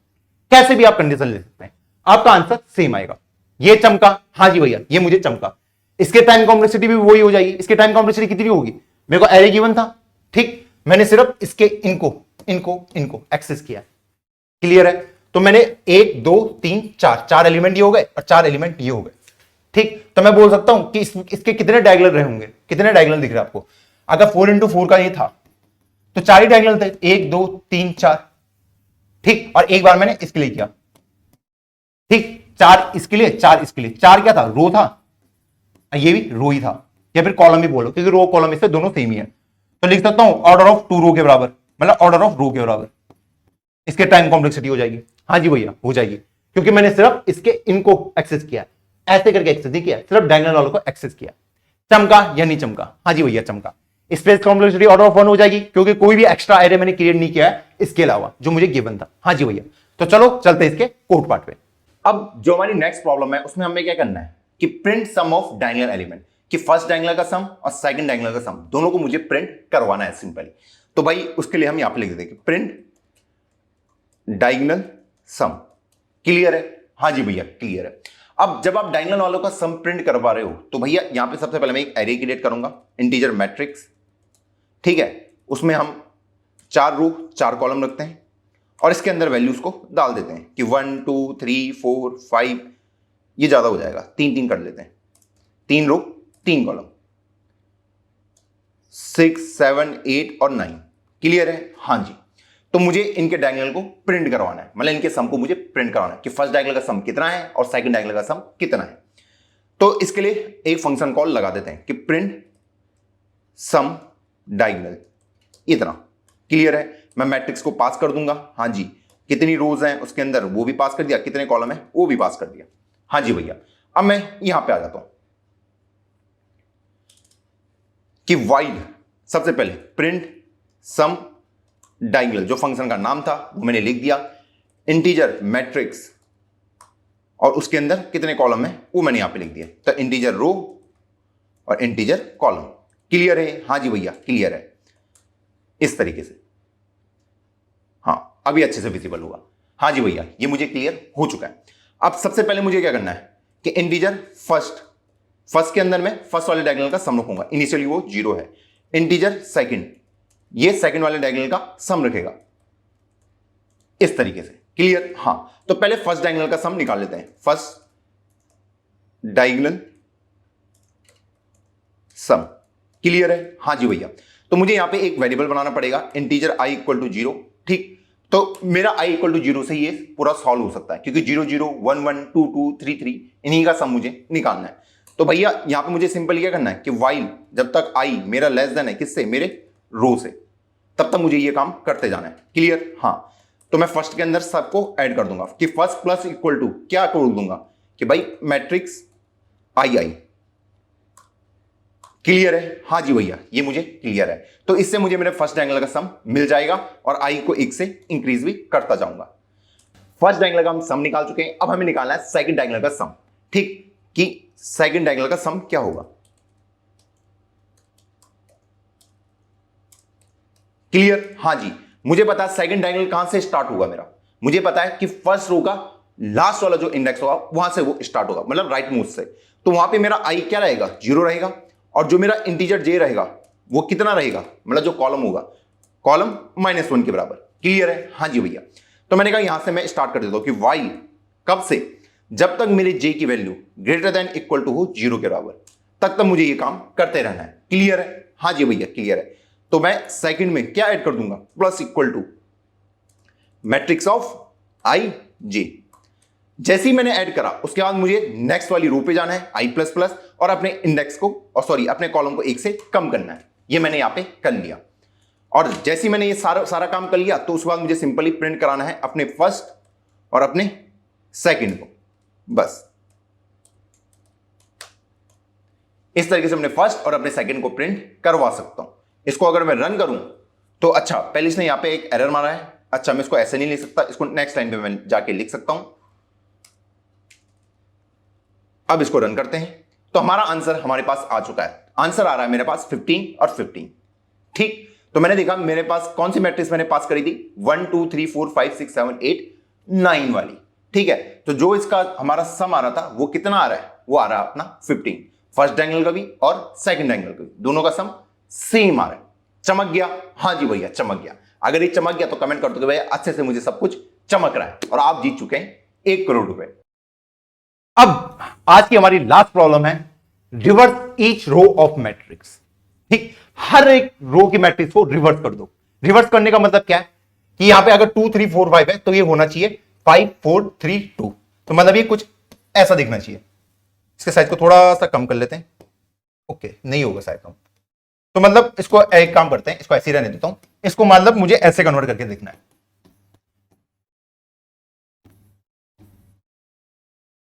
1 2 3 4, फर्स्ट रो को रिवर्स करूंगा तो वो ऐसे दिखेगी 5 4 3 2। सेकेंड रो को रिवर्स करूंगा तो वो ऐसे आंसर में दिखनी चाहिए।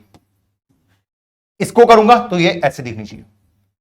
कैसे कर सकता हूं ये चीज मैं हासिल कैसे कर सकता हूं? मैं अगर आपसे पूछूं, अगर इस चीज को मुझे सॉल्व करना है, थोड़ा दिमाग लगाइए। अच्छा भैया थोड़ा दिमाग लगाते हैं। देखो मैं क्या कर रहा हूं, फर्स्ट रो पे जा रहा हूं, फर्स्ट रो पे जा रहा हूं, यही कर रहा हूं। हाँ जी, तो मैं उसके बाद ये कॉलम, ये कॉलम, ये कॉलम, इतने कॉलम होंगे, है ना, 4 कॉलम है। ठीक है, तो मैं कर सकता हूं, एक स्टार्ट ले लेता हूं, एक एंड ले लेता हूं। अगर मैं आपको नॉर्मल एरे देता हूं, नॉर्मल एरे ऐसे करके 2 3 4 5, इसमें हम रिवर्स कैसे करते थे? एक स्टार्ट वेरिएबल ले लेता था और एक एंड वेरिएबल ले लेता, यही करता था। हाँ, और इन दोनों को स्वैप कराता रहता था। फिर एंड को एक कम, स्टार्ट को एक ज्यादा, तो 5 यहां जाता था, 2 यहां, तो स्टार्ट यहां पे आया, एंड यहां पे आया, यही तो करता था। हाँ जी भैया, फिर मैं 4 और 3 को रिवर्स कर देता था, स्वैप कर देता था, यही करता था। हाँ जी, मैंने कहा सेम काम मुझे यहां पे भी करना है, सेम काम, कुछ अलग नहीं करना कि पहले मैं फर्स्ट रो पे आया और मैंने इनको रिवर्स कर दिया, फिर मैं सेकंड रो पे आया, मैंने उनको रिवर्स कर दिया, मैं थर्ड रो पे आया, मैंने उसको रिवर्स कर दिया। तो मैं ऐसे इसको लिख देता हूं कि for integer i equal to 0 से i less than row i plus plus. ठीक, यहां पे भी लिख दूंगा रिवर्स ith रो। यही कर रहा हूं, यही कर रहा हूं कि नहीं कर रहा हूं? हाँ जी भैया यही कर रहा हूं। क्लियर? हाँ जी, यहां तक मुझे क्लियर है। अब ये ith रो को रिवर्स कैसे करूंगा वो हम देखते हैं। अगर मैं यहां पे ध्यान से एनालाइज करूं, ठीक, मुझे पता है इसका नाम होगा 0 1 2 3 0 1 2 0 0 0 1 0 2 0 3 1 0 1 1 1 2 1 3 3 2 0 2 1 2 2 2 3, ऐसी नाम होगा इनका। हाँ जी, मैं अगर इस वाली रो पे आया हूं, कौन सी वाली? फर्स्ट रो पे। ठीक है, अगर 0 वाली अगर रो का नाम है तो 0 तो सेम होगा सबके लिए। हाँ जी, चेंज क्या हो रहा है? सिर्फ कॉलम हो रहा है, 0 1 2 3, सिर्फ क्या चेंज हो रहा है? कॉलम ही भैया चेंज हो रहा है। ठीक, तो मैं ये बोल सकता हूं कि 0 वाले कॉलम को 3 वाले कॉलम से रिवर्स करो, 1 वाले कॉलम को 2 वाले कॉलम से रिवर्स करो, मतलब स्वैप करो। ठीक, कि 0 वाले को 3 वाले से स्वैप करो, 1 वाले को 2 वाले से स्वैप करो, ऐसे ही बोलना पड़ेगा। हाँ जी, तो मुझे एक स्टार्ट वेरिएबल यहां पे लगाना पड़ेगा, एक एंड वाला यहां पे लगाना पड़ेगा। हाँ जी भैया, तो मैं वही कर रहा हूं, स्टार्ट इक्वल टू 0, ठीक, और एंड इक्वल टू क्या? लास्ट वाले कॉलम पे ऐसे ही जाएगा, ऐसे ही जाएगा ना? हाँ जी भैया ऐसे ही जाएगा। ठीक, हाँ जी भैया, अब वही कंडीशन यहां पे लिखनी पड़ेगी कि जब तक मेरा स्टार्ट लेस देन हो एंड से, यही लिखना पड़ेगा। हाँ जी, तो स्वैप कर दो किसको? ARR किसको? आई स्टार्ट को किसके साथ भैया? ARR आई एंड के साथ, यही बोलना पड़ेगा, नहीं बोलना पड़ेगा? हाँ जी भैया, ऐसे करके स्वैप करना पड़ेगा। ठीक, जब वो स्वैप हो गए उसके बाद मुझे क्या करना है कि भैया स्टार्ट को इंक्रीज कर दो 1 से और एंड को 1 से डिक्रीज कर दो, यही करना है, नहीं करना है? हाँ जी भैया, यही तो करना है। तो ये क्या इजी लगा है आपको, ये जो हमने यहां पे सॉल्यूशन लिखा है? हाँ जी भैया, ये मुझे अब इजी लगा। इसको अगर मैं सॉल्व करने का अगर आपको बोलूं कि ये इसको अगर डिबग करने का टाइम है तो डिबग कैसे होगा? ये मुझे पता i इक्वल टू 0 है, ठीक है, स्टार्ट 0 हो गया है और एंड क्या हो गया? कॉलम -1 3 के बराबर। क्लियर है? मैं यहां पे आ गया, while start less than n, जब तक स्टार्ट एंड से छोटा है। मैं अंदर आया तो मैंने बोला ARR किसको? 0 0 को किससे स्वैप कर दो? ARR 0 1 से, इसको इससे स्वैप कर दो। तो स्वैप होने के बाद कुछ ऐसे दिखेंगे, 5 यहां 0 यहां, स्टार्ट को 1 से बढ़ा दो, एंड को 1 से घटा दो, तो स्टार्ट यहां पे एंड यहां पे। क्लियर है? हाँ, ये 1 है, ये 2 है। ठीक, फिर से हुई कि मुझे पता है 1 लेस देन 2 होता है, स्वैप कर दो 3 और 4 को,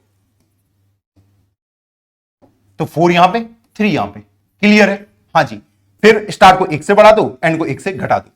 जैसे ही आपका ये आ गया सर एंड को 1 से घटाना था, ठीक है, जैसे आप ये कंडीशन आ गई कि 2 क्या लेस देन 1 होता है? नहीं होता है, तो आप फिर से वापस, आपको पता चल चुका है ये वाली रो क्या हो चुकी है? स्वैप हो चुकी है। अब आप सेकंड रो पे आ गए, अगली वाली रो पे, फिर वही काम यहां पे भी होगा, सेम काम जो अभी तक हमने यहां पे किया। आई होप ये भी आपको समझ आ गया होगा। हाँ जी भैया, ये समझ आ गया।